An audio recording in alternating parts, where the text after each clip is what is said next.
Greetings, my dear viewer. You're on the channel The Price of Cheating. The channel is for those who appreciate traditional family values and condemn adultery. So be sure to subscribe to the channel. Let's get started. I'm Nicholas, 34 years old, and life recently dealt me a hard lesson.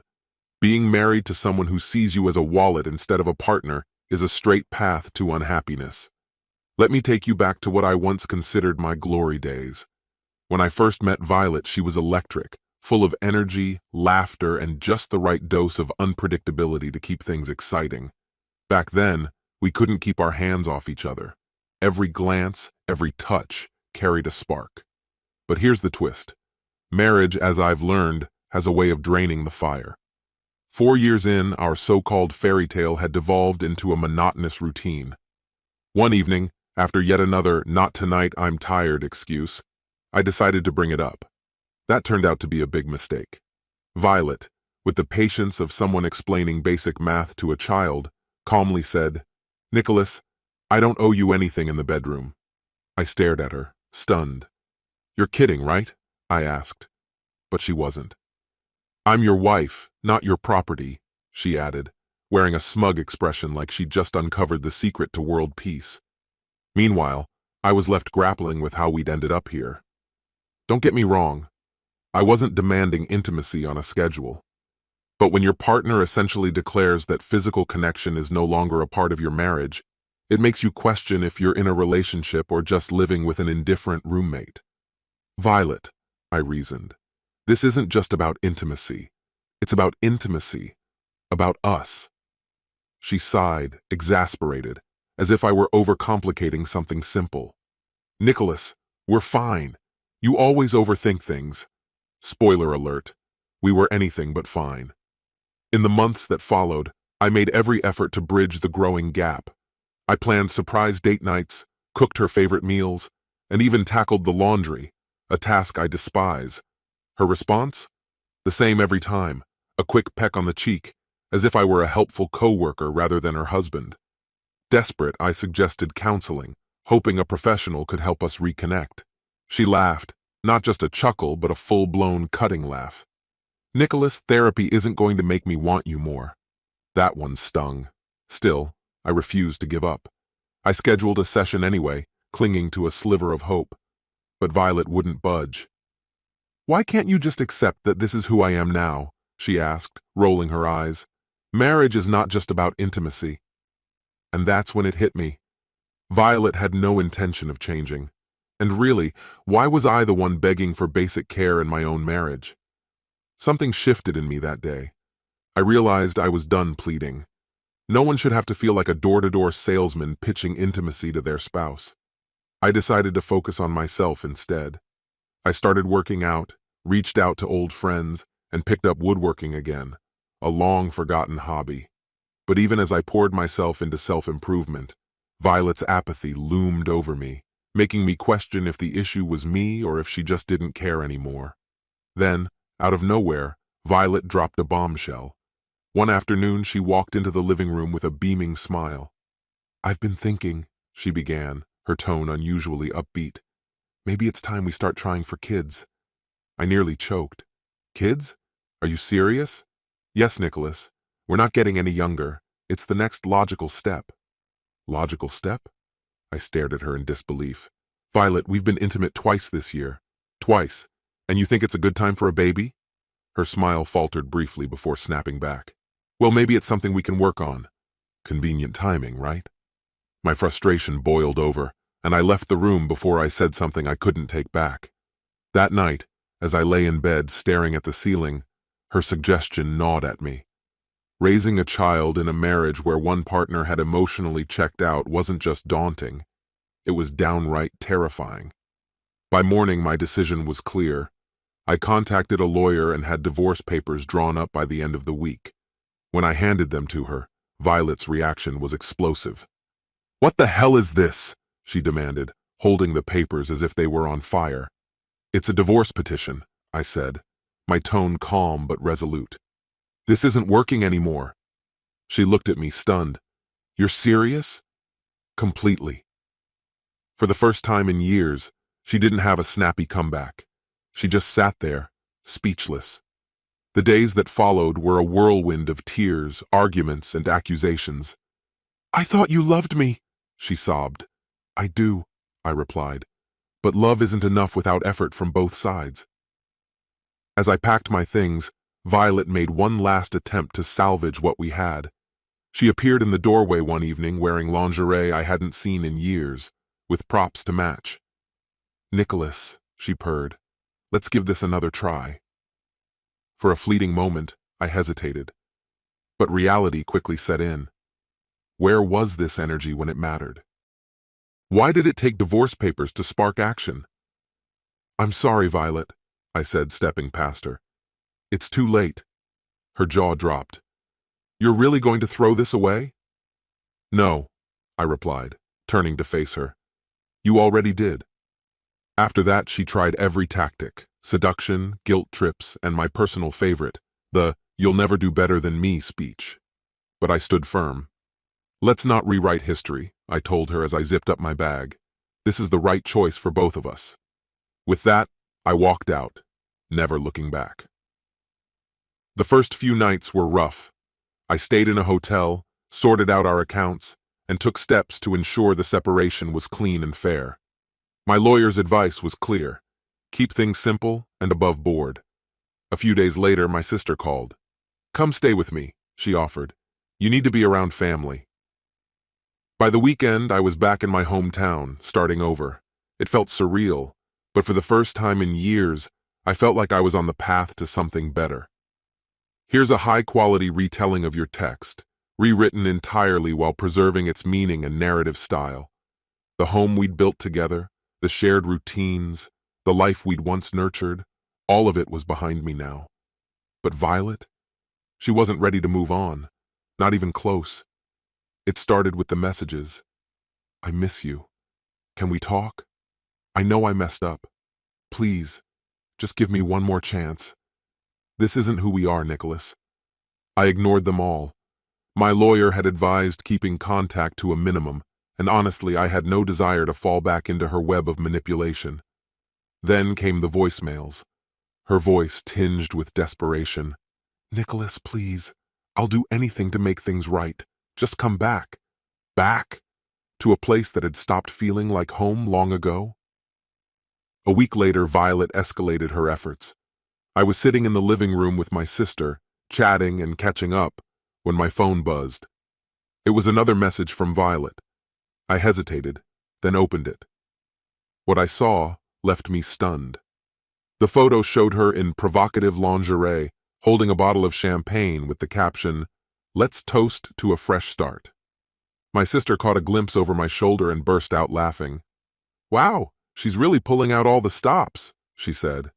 "Yeah," I replied, shaking my head and quickly deleting the picture. Violet's persistence knew no bounds. By the end of the month, I'd moved into my own apartment. It wasn't anything fancy, just a simple, cozy space for me to start over. But it was mine. I threw myself into work, reconnected with old friends, and started rediscovering who I was outside the confines of that marriage. One night, while aimlessly scrolling through social media, I stumbled upon a post from Violet. She was out with friends, her face lit up with a smile, as if the past few months hadn't happened. The caption read, "Here's to new beginnings." I couldn't help but chuckle. For someone who once claimed she couldn't live without me, she seemed to be managing just fine. But then, putting up appearances had always been Violet's specialty. Not that everything was perfect for me either. Some days felt painfully lonely. Some nights, I questioned my choices, wondering if I'd ever meet someone who truly understood me. But over time, those feelings gave way to a quiet contentment, a peace I hadn't felt in years. I was finally living life on my own terms. The divorce went smoother than expected. It wasn't pleasant. Endless forms, meetings with lawyers, and strained conversations with Violet where she played the victim. But it was civil. She wanted the house, and I was more than happy to let her have it. The memories tied to that place were ones I didn't need to carry anymore. We agreed she'd pay me half its value over 5 years, with strict terms enforced by my lawyer. No delays, no excuses. Violet tried to push back, but I stood firm. Everything else, bank accounts, furniture, the works, was divided without issue. When it was over, I felt lighter, like a burden had been lifted off my shoulders. 2 months later, just as I was settling into my new life, an unexpected call came from Jake, an old friend. "Dude," he said, barely able to contain his laughter, "you won't believe who Violet's dating now." I sighed. "Do I even want to know?" "Oh, trust me, you do," he replied. The new guy was named Trevor. A quick social media search revealed a photo of Violet and Trevor smiling in front of her house. Trevor, wearing a tank top with "Hustle Hard" written across it, sported tattoos that looked like a bored teenager's doodles. I couldn't stop laughing. Jake filled me in on the details. Apparently, Trevor was a self-proclaimed serial entrepreneur, which translated to hawking knockoff energy drinks out of his car and pretending to be an influencer to a mere 512 followers. He'd been divorced twice and was infamous for couch surfing with girlfriends. "He's already living with her," Jake added. "The guy doesn't even have his own place. Classic Violet." Instead of bitterness, I felt an odd sense of relief. If this was her idea of an upgrade, I'd clearly dodged a bullet. Still, I couldn't help but wonder how long it would take her to realize what she'd traded stability for. Not that it mattered to me anymore. After the chaos of the divorce and the comedic spectacle of Trevor, I decided I needed a night off. No work, no unpacking, no overthinking. I headed to a craft beer bar downtown. The vibe was lively but relaxed, with rows of taps boasting names like Apocalypse and Pineapple Express IPA. I ordered a flight and let myself unwind for the first time in months. I was halfway through a rich chocolate stout when she walked in. Her auburn hair, confident smile, and effortlessly cool leather jacket immediately caught my attention. She slid onto the stool beside me, glanced at my beer flight, and smirked. "Trying to drink the entire menu?" she teased. I laughed. "Just narrowing down my favorites. Got any recommendations?" "Depends," she said with a grin. "Are you a hops guy or more of a mask the booze with fruit guy?" "I like to think I'm versatile," I replied, earning a laugh from her. "Then try the mango saison," she said. "Trust me."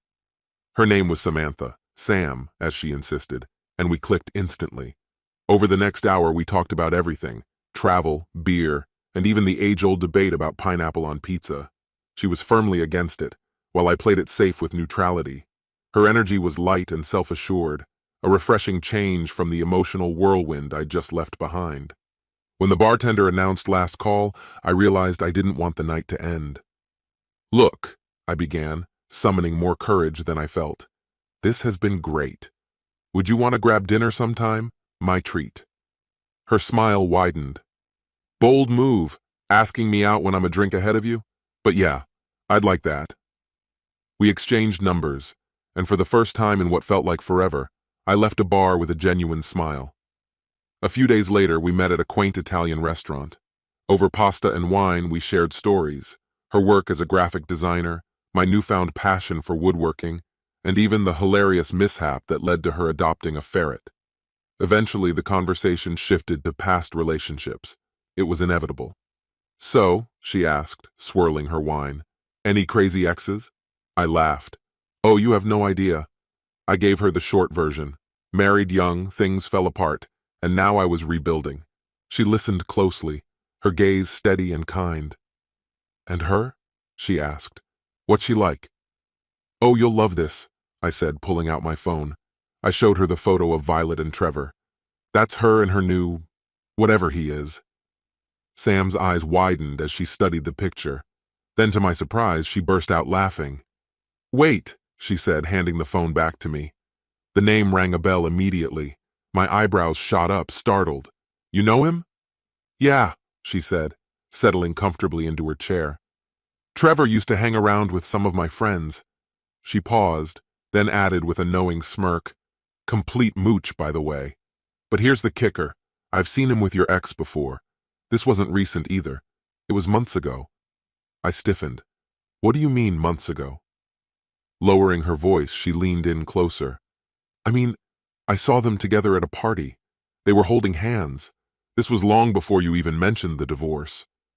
Her words hit me like a freight train. My mind raced, drawing connections I hadn't noticed before. If what she said was true, and I had no reason to doubt her, it meant Violet and Trevor's involvement wasn't some fleeting post-divorce affair. It had started while we were still married. Sam must have caught the stunned look on my face because she reached over, her hand resting gently on mine.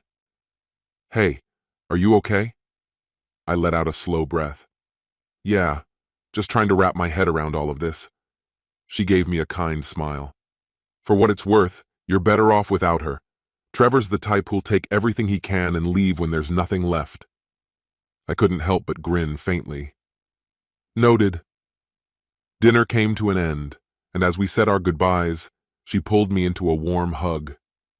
"Don't let this drag you down," she said softly. "You've got so much better waiting for you." Later that evening, I sat alone on my couch, gazing at the quiet glow of the city skyline. Her words echoed in my mind as I replayed the conversation. Weeks had passed since that night with Sam, yet the revelations she shared continued to resurface, not with bitterness or regret, but with an odd sense of clarity, like finally solving a puzzle I didn't know I was trying to complete. Fragments of my marriage floated to the surface. Little things that seemed unimportant at the time now screamed for attention. The late nights at work, her sudden obsession with gym sessions when she'd never cared about fitness, the way she guarded her phone like it was Fort Knox, and then the distance, the coldness that crept in toward the end. Initially, I'd blamed myself.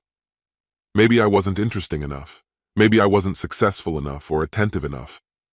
I tore myself apart looking for answers. But then, the truth emerged like a blinding light. It wasn't me. It was never me. Everything began to click after Sam's story about Trevor. If Violet had been seeing him long before we split, who's to say he was the first? The pieces aligned in a way that churned my stomach. The indifference, the emotional withdrawal, the rejection of intimacy. It wasn't just boredom or a fading spark. She'd likely moved on long before I even knew the cracks in our marriage existed. And the most painful realization? She let me bear the weight of it. I was the one desperately trying to fix something she'd already discarded. Yet in the midst of all this, an unexpected feeling surfaced. Relief. It was liberating. Violet's choices didn't define my worth or the effort I put into our relationship. They revealed her character instead, her selfishness, her lack of communication, her endless craving for validation.